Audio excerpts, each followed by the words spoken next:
Hi, Kelly. Oh my gosh, JM. I know. Excited I to see you, know. but I'm also like, what happened? I know. Seeing all the support. I'm like, I knew I felt it like in moments between me campaigning. I can feel the energy, the vibe, if you would. Like I knew that people were rooting for me, and it was like so heart-wrenching, so heartbreaking. Every single time I campaigned and I felt like I was getting a no, I'm like, damn it, I'm disappointing people. So I kept going, I kept going. Because even if I knew, Kelly, if you were reaching out to me in spirit, I felt it. I felt the support in so many different ways. And I've had some tender moments in there just to myself. And actually really funny, I kept it together on like day 2 of being nominated. I'm sitting there and I was just doing my thanks, right? I was just like saying my thanks to my parents and all these people that supported me, and then start crying out of nowhere. You hear Dan in the background go, "It's dinner time." And I'm like, damn it, I'm crying. I'm having my moment here.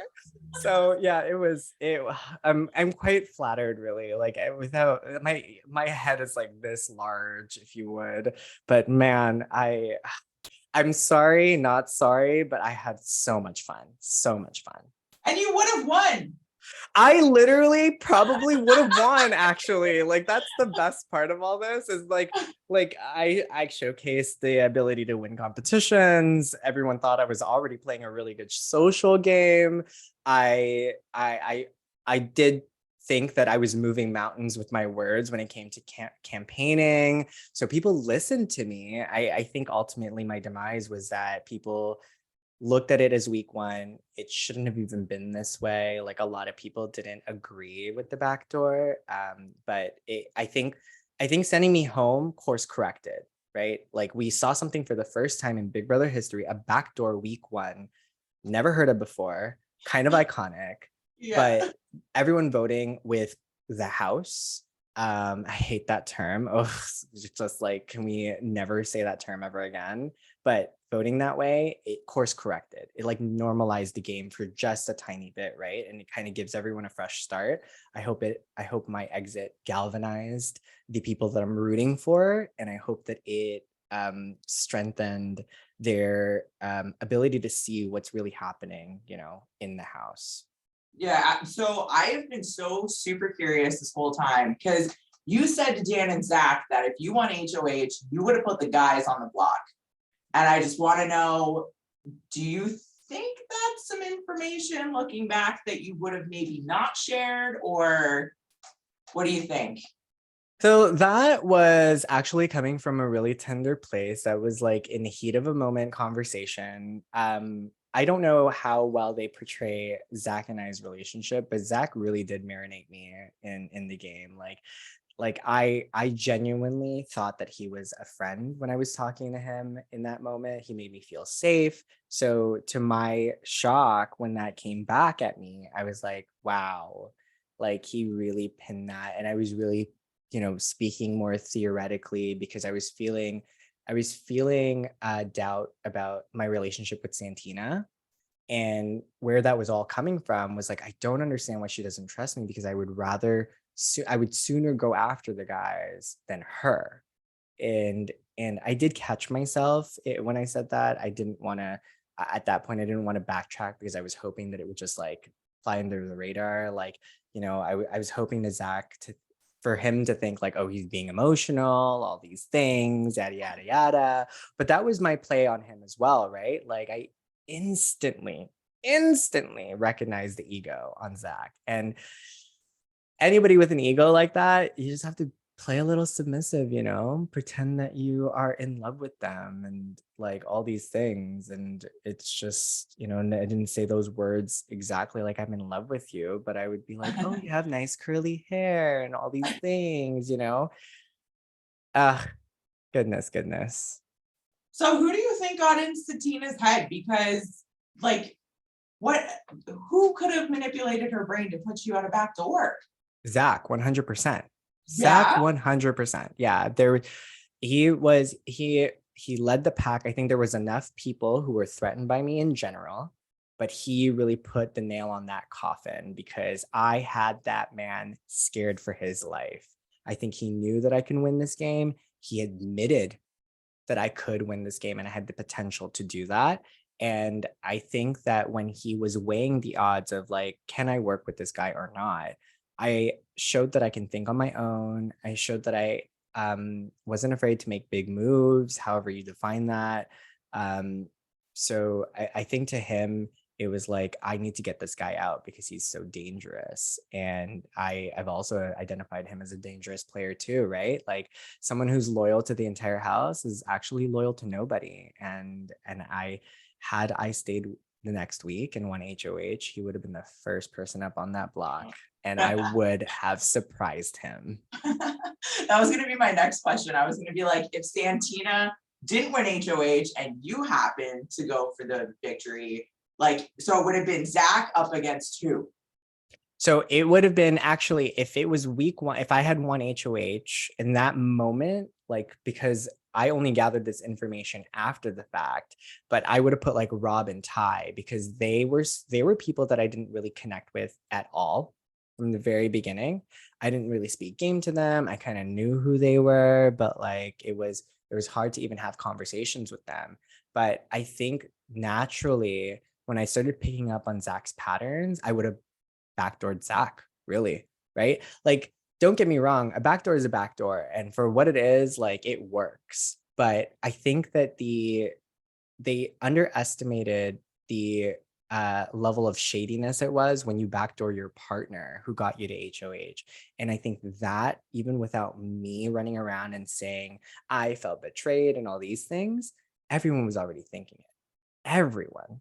So, I mean, good for you, Santina. You got me out. If this was your master plan, whatever. But it ultimately comes down to everyone's going to remember what you did to your partner. You can never be trusted in this game. If she can do that to me, right? What is she willing to do to other people? So Oh, that sucks for absolutely. her. She blew up her own game at that point, and that's good. Good. It feels correct. It feels correct. So lastly, you campaigned so hard. It was amazing to watch because for sure, 100%, I thought you had votes. Like I thought you had convinced everyone. So why don't you think you got those votes? Like what happened? This was probably the most unique start to Big Brother history. Like a backdoor first week is kind of unheard of. I actually have studied this game enough and memorized plays. I can't even think of a first week backdoor. Like it just doesn't happen. You know, the game doesn't start this like hard in the first week.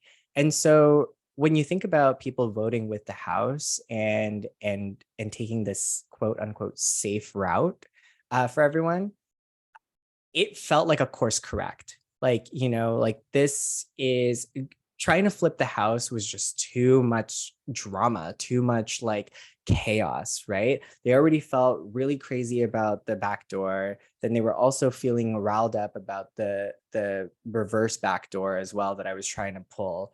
But at the end of the day, people are out for their own game and I respect their choices. I knew that I had the numbers the night prior to, but it was also getting to me too. Like campaigning was heartbreaking in so many different ways. Like these people were ready to stick their necks out for me. What if I couldn't protect them the way that they were protecting me? You know, what if I flopped? What if there were so many what ifs that were playing? And I don't know if that shows where my mind was really at. Like because I don't know if Canada saw how much I cared about Big Brother, but I also did care about other people's games. And the ultimate truth was even at the last second, if I didn't feel confident that we had the votes, I would have told everyone to just vote with the house, not to put any targets on anyone's backs. John Michael, you're a legend, brother. Like Am I? I yes, hope so. you are now in history. Absolutely. I'm gonna Oh my remember this goodness. moment forever, throwing my remote at the TV and being like, no, Oh. he can't go yet.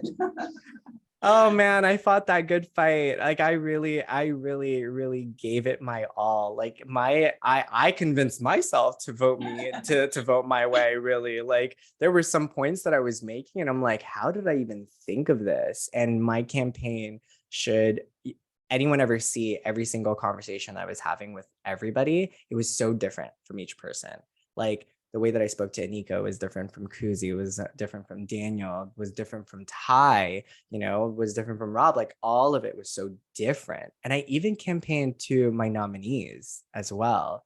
Like I campaigned to Dan to see if he would be willing to work with me to, overthrow Renee. Because if we're both campaigning against her, then we will have numbers. And on the other side, same thing. I planted the seed with Renee that we can, work together and vote out Dan. And she didn't really take to it as well. They both, again, really didn't like the idea. Like ruffling feathers is always so uncomfortable for people, but it's a game, right? I came in to play hard, and I was okay to really be the forefront of this rebellion that I was starting. And it was going to be a really fun alliance named the Rebellion, going after the people that thought that they could just walk all over us, and we would stand for all those things. But if there was another, I'm sure there's an alternate universe where that's happening right now and people are going wild, ballistic. So Yeah, absolutely. Well, thank you so much. I love you, and it was really great to chat with you. of course, it was a pleasure. And again, thank you so much for chatting with me. Hope you have a great day, and let's enjoy the rest of the show. Happy Friday! Happy Friday.